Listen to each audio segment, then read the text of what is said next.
Welcome to Yazhi'sKitchen. இன்றைக்கி ஒரு baby onion சொல்கிறது இந்த சின்ன சின்ன ஆனியனை வச்சு தான் சப்பாத்திக்கு ஒரு சைட் டிஷ் பண்ண போகிறோம். இது எல்லாத்துலேயுமே சின்னதாக முழுசாக எடுத்துக்கிடுங்க.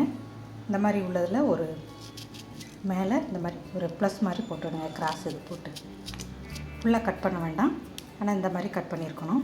அப்படின்னா தான் உள்ள சப்ஜிகள் எல்லாமே இந்த கிரேவி அவ்வளோ இறங்கும். இந்த மாதிரி இது ஒரு 1/4 கிலோ கிட்ட நான் இந்த ஆனியன் எடுத்துருக்கிறேன். கடாயை போட்டிருக்கிறேன் ஸ்டவ்வில். இதில் ஒரு 3 டேபிள் ஸ்பூன் அளவுக்கு எண்ணெய் ஊற்றிருக்கிறேன். எண்ணெய் காஞ்சிடுச்சு. கடுகு, 1 டீஸ்பூன் சோம்பு, 1 டீஸ்பூன் அளவு ஜீரகம்,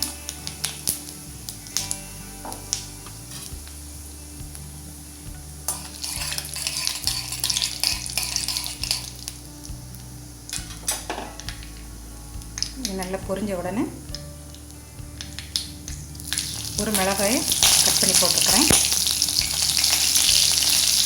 கொஞ்சமாக இஞ்சி பூண்டு,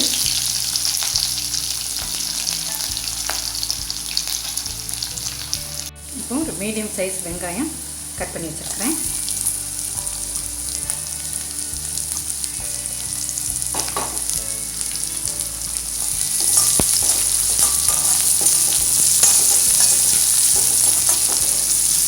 கண்ணாடி பதம் வர வரைக்கும் வதங்கட்டும்.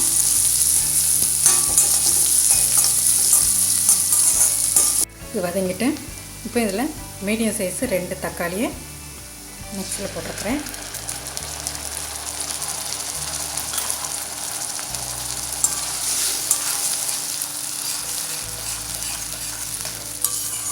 இது நல்ல பச்சை வாசனை போகிற அளவுக்கு, எண்ணெய் பிரிஞ்சு வர அளவுக்கு வதங்கட்டும்.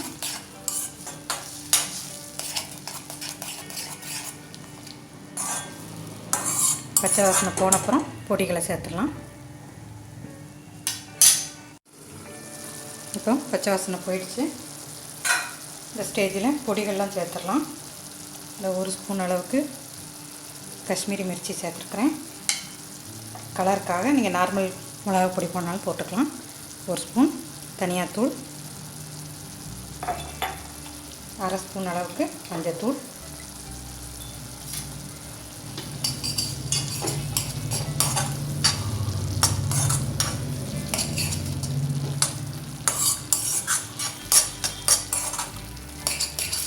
பொடி பச்சை வாசனைகளெல்லாம் போட்டோம். எண்ணெய் பிரிஞ்சு வரட்டும்.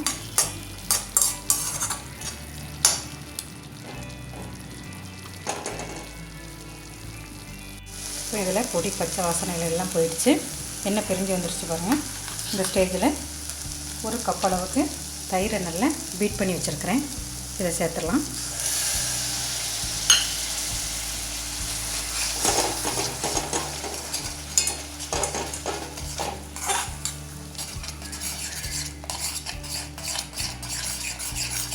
ஒரு கொதி வர வரைக்கும் நல்லா விடாமல் கிளறிடுங்க.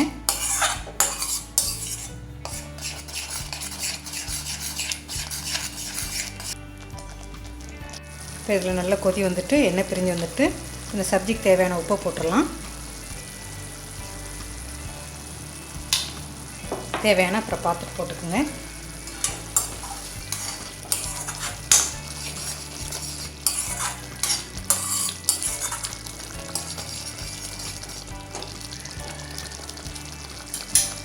இதில் இப்போ நம்ம வச்சுருக்கிற இந்த வெங்காயத்தை போட்டுடலாம்.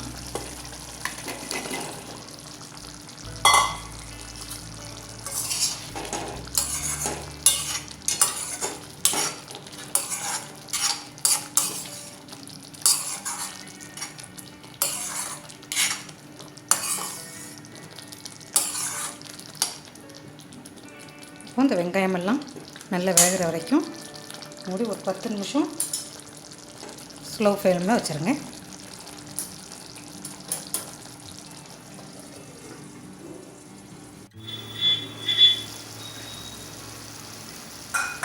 இப்போ 10 நிமிஷம் ஆகிட்டுது. வெங்காயம் நல்லா வெந்துடுச்சு.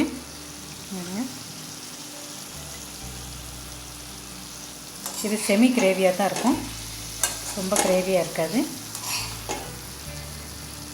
சுக்கா ரொட்டிக்கெல்லாம் ரொம்ப நல்லாயிருக்கும். ரெடி ஆயிடுச்சு. இப்போ மல்லி இலை போட்டுடலாம்.